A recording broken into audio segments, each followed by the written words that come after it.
Kenyans. A good number of you mutanichukia for this, but let's be honest. You want us to speak about national values and ethos and integrity? Fine. Nakupeleka moja kwa moja kwa TikTok page ya George Ruto. William Ruto's son in command. My goodness. Ukienda comment section. Is that how Kenyan ladies and youths you simp your life? To the person whose dad took away our lives by calling us prisoners? To the son whose dad is the most corrupt president in Africa, according to the governance ranking? All in the name of money. All in the name of properties. You know, guys, this is the reason why it's so difficult for Kenyans to elect good leaders. We have capitalism trauma, if I can call that. I mean, what did Mackenzie do? Mackenzie alifanya nini? He told even flight attendants that he will take them to Yesu Kristo, wajifanya wamekufa na njaa, akawanyima chakula, and they died. You see, Kenyans, we've commercialized everything in our life. And this is why our politicians are just taking us for a ride. Who told you that you need to take money from a politician so that you can vote them in? Can't you have a sense of self-logic? That if this guy is going to give you the money, he is going to compensate the money he gave you by stealing from the public fund. Hauoni? And then munakuja kulia hapa. See what's happening in Northern Kenya. Not a single member of parliament voted against the finance bill 2026. That is some out of fictional movie kind of stuff. The whole members of parliament, not even a single voted against it. The whole from Northern Kenya, vote in favor of finance bill. Kenyans, let's stop commercializing everything. Actually, I would say it's easier to get 20 million, 10 million Kenya shillings than to ground yourself in values and ethos and integrity. You see? And this is what is translating into our society. How many people are out there, wanaume, mnakuwa WhatsApp admin, mnabebea charger wanasiasa, and that is your life. You see? None of you could vote in politicians who will not give you money. And even in some messed up democracies like America, they still fundraise for their leaders. Donald Trump, with all his bigotry, he still gets a fundraiser. Joe Biden, Barack Obama, the same. Even hapa Germany, that is what they do. But as if tumezaliwa kwa the system of capitalism, sisi ndo founders wa capitalism, Kenyans can ask money from you. Oh my goodness. William Ruto's son TikTok page will tell you a lot of things. A lot of things. And sometimes, ndugu yangu, I feel like giving up. But what can I do? What can really convince you to go and sleep with these politicians, have exchanges with them, and still it will make you to believe that you will still go and elect a good leader? Even if you are not speaking against it, you are part and the parcel of the system. Kenyans, we are not ready for this conversation. Wacha niachie hapa. The governor for Nakuru, Susan Kihika, I think last year, traveled to United States of America and delivered her 2 babies there, alongside another member of parliament from Garissa County. And yet, these are the very same people who are telling us SHA and healthcare in this country is indeed working. Or have you ever seen any mheshimiwa in Kenya ukisikia baada ya kukufa miili yake imehifadhiwa katika chumba cha kuhifadhi maiti cha Kenyatta? Wezi sikia, utasikia Lee. Very nice. Kenyans, this month is the month we celebrate the legacy of the young people who sacrificed their life in June 2024 protest.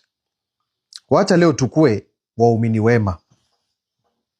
For anybody who is supporting William Ruto, can you imagine on the day of judgment? Can you imagine on the day of judgment? You are there, Mungu amesummon kila mtu, Muislamu, Mkristo, and Rex Masai is looking at us.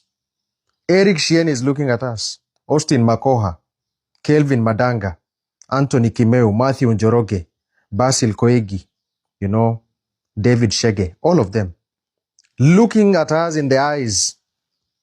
Are you going to say on the day of judgment also, unajua serikali ya Uhuru pia ilikuwa inaua watu, hata hii ya Ruto Mungu itabidi uelewe? No. This is the reason why I'm doing this, Kenyans. Madhambi tumefanya, lakini there are some things I really want to avoid for myself and my generations to come. Can you imagine sitting with your mtoto wako, your kid, and your kid, maybe Kenya will be burning at that time, and the kid will be asking you, Dad, what did you do when Kenya was burning down? And you will say nothing because you decided to be silent. At least some of us will tell our kids, we did one or two to try to change this country. Wacha tukue waumini wazuri. Ndugu zangu wa Kristo wapendwa, Matthew 12 aya 36 inasema, I tell you, on the day of judgment, people will give account for every careless word they speak. Romani 14 aya 12 inasema, so then each of us will give an account of himself to God. Can you imagine kina Shieni na kina Rex Masai looking at us in our eyes? Are you going to stand in front of God and still say you had every justification to support somebody who killed the fellow youths? Kenyans, will you be able to do that? You know, unajua hii mwezi tunaongelea about values. I will continue to say again here. Wacha nisome hii pia. Isaiah 9 aya 16. For those who guide these people have led them astray, and those who are guided by them are swallowed up. This is the consequence of following corrupt leadership.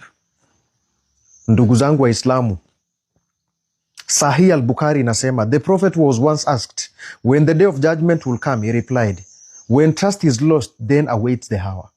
The questioner asked how trust will be lost, and he answered, when the authority is entrusted to unworthy people, then comes the hour. Sunnah at-Tirmidhi, the prophet also warned, there will be rulers after me. Whoever enters upon them and validates their lies and support them in their oppression of people, he is not of me and I am not of him. How would you feel? All these people who have died because of extrajudicial killings, siku ya kiyama, the day of judgment. We believe in God, sindio? Looking at us in the eyes, knowing that some of us did not echo their voice, did not support them, did not stand by them. Kenyans, this is the beauty of having values. The moment you will know your ethos and values, no politician will bring you or joke around with you. How stupid are we? And I will tell Kenyans, you have no right to ask a member of parliament of any development if indeed you took a handout from him. No, you don't have any right. Because he's going to use the CDF money to compensate for himself. And if you never took any bribe from a leader and you voted them, then you have every responsibility and power to ask them, why did they not deliver on their promises? Tutafakari hayo sana. Na tafakari ingine ya Gen Z before nimalize. The Minister for Interior, in quotes, is Kipchumba Murkomen. While he failed to tell us what happened inside Utumishi Girls Dormitory. Ni waziri wa masuala ndani, lakini ameshindwa kutueleza ni nini kilifanyika ndani ya dormitory ya wanafunzi wa utumishi. Tumakinike sana wa Kenya.